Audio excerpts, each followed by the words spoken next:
to talk about principles of fitness. So I believe that as a fitness professional, the very first step of starting our career is to make sure that we know what are the components that we have under the word fitness. So over here, the first one we're going to talk about is cardiovascular fitness. So when we say cardiovascular fitness, we're referring to the fitness of your heart. And when we talk about the fitness of your heart actually pumps blood. So it should have the ability to, number one, support your aerobic activity, which means low to moderate intensity exercise, which you can sustain for a longer duration. And whereas when we talk about anaerobic fitness, you must be able to sustain activities that is higher in intensity, which you will most likely be able to only perform in a shorter duration. So that's for cardiovascular fitness. And the second one over here, we've got muscular fitness. So muscular fitness over here is everyone's favorite. Okay, and there are 4 components. So the first one over here is called muscular strength, means the ability to carry the heaviest possible weight. Okay, if you work out in the gym, most people will tell you that today I'm going to attempt my 1 RM. So most likely that's referring to muscular strength, so the amount of weight that you can lift only in 1 repetition.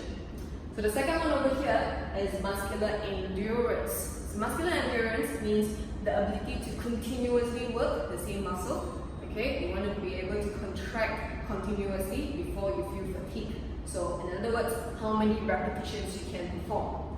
And the third one over here, again, is everyone's favorite. It's called hypertrophy, muscular hypertrophy, which means the cross-sectional area of your muscle, whether how the growth in the cross-sectional area. So that means, in shorter words, gaining muscle.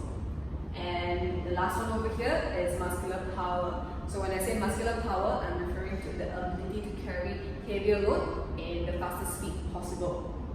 Okay? And the third one over here is body composition. So body composition in short is basically the ratio of your fat mass versus your fat-free mass. So fat-free mass over here we can refer to your muscle, your bones, your organs, your blood, okay, everything else besides fat. So if you want to be fit, you want to also have an average body composition. You don't want to be too much on your body fat percentage, you don't want to be too low. And finally, we've got mobility. So when we talk about mobility, we're referring to joint mobility. And when we talk about joint mobility, it's slightly different from what you imagine, where you think people should have the flexibility to bring your hip all the way to here. Okay, over here, joint mobility will simply mean that you should have a good range of motion around your joints, where you can do your movement unrestrictedly.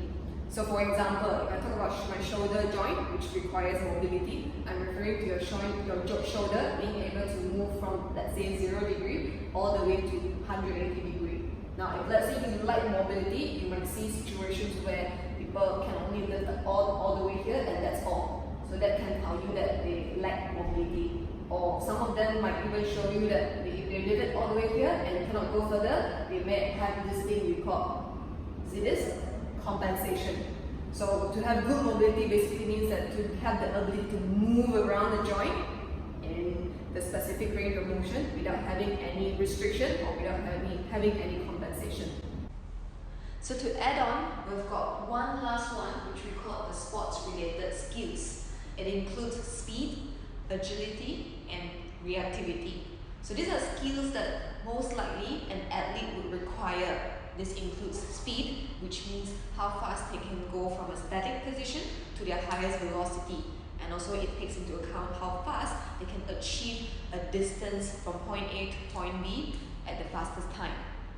The second one is agility. Agility basically means how well you can accelerate, decelerate and change direction.